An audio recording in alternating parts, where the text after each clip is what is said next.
Let's shift gears slightly and bring you this important discussion now. TikTok users around the world are wielding the so-called digital guillotine. They've gotten together to collectively block some famous people across social media and some streaming platforms.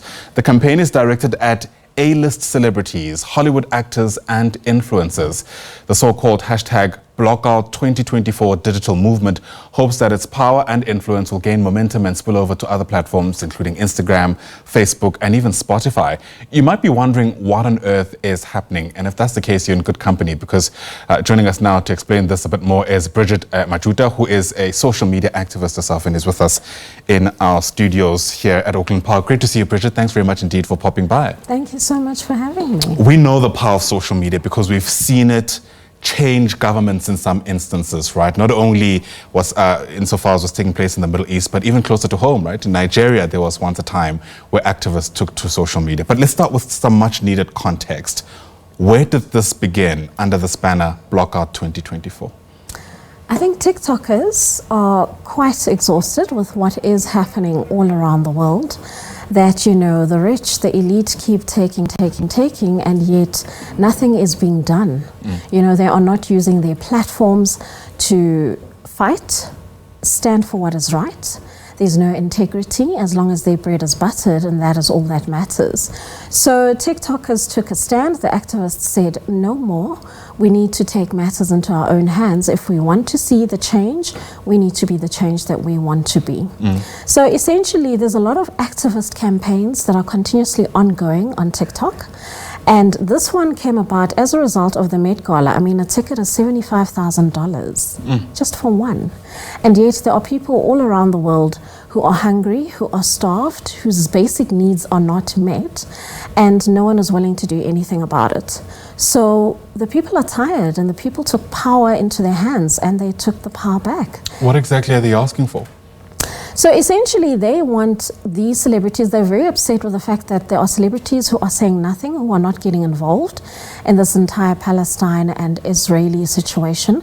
They are not, you know, rallying the people to raise funds for people in need, for those who are hungry, for those who need protection. They're not taking a stand.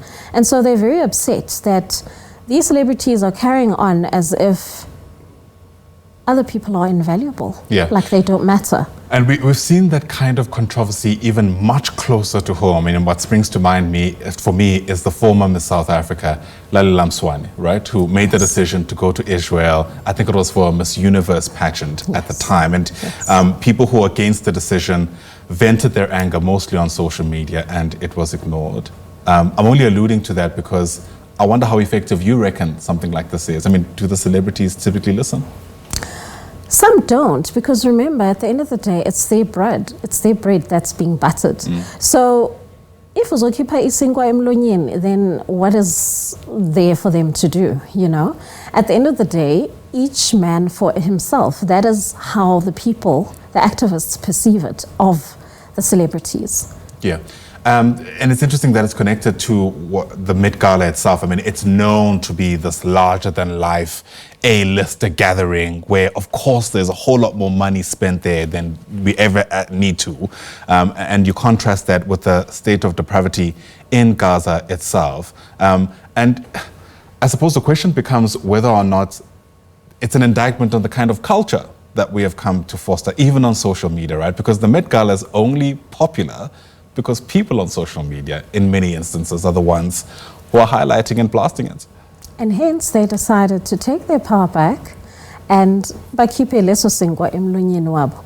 Another typical example to bring it back home was Indaba Yaga Ugel, the one who was doing the things. She actually witnessed the brunt of pop culture.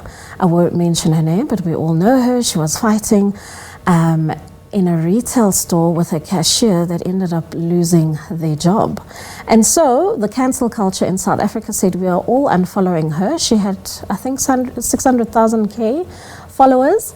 And she went down all the way to like 100K, and it got to a point where she put out a public statement apologizing and saying that these are not the values that she was raised in, after she had brutally attacked a cashier who's older than her and had said all sorts of obscene things. So cancel culture is very real. Social media is very powerful, and when the people are united, as we say in our slogan, stronger together, change does happen. Yeah. Yes, absolutely. And sorry, I'm trying to get my question around, because what we've also seen take place in many instances is, well, this is the question really. For people who are outside the world of social media, they're not really able to understand how losing followers can be a big deal, right? Yes. For them, it's the cyber world. It's not really real. Yes. It doesn't affect your material conditions. But we know people have been able to get very expensive assets because of that influence they wield typically on social media. Absolutely. TikTok, for example, has got TikTok Shop. It rewards its influencers. They get paid for all the pieces of content that they put out. So as you can imagine, in an economy where people are struggling to put bread on the table, this is why TikTok is a big deal and it's a huge hit. Because once you've got all your followers and you make it into the influencer program and you've got your TikTok Shop, you are able to have multiple streams of income in which you are enabled to put bread on the table for your family and your loved ones. People have been able to pay off debts, and people are living their best lives as a result, and they've realized that a 9-to-5 is not necessarily what they're looking for. So there are alternatives as a result of social media out there. And that is where the power lies. Absolutely. Interesting take on the situation in Gaza, and I suppose many other issues around the world. Bridget, thanks very much for popping by. I really do appreciate your time. Thank you so much for having me. Also, Bridget Majuta, a social media activist, as we highlight this new trend, if you like, for lack of a better term, called Block 2024, a number of influential social media users banding together to, in some ways, put pressure on celebrities to say something, anything, quite frankly, around the plight of people living in Gaza.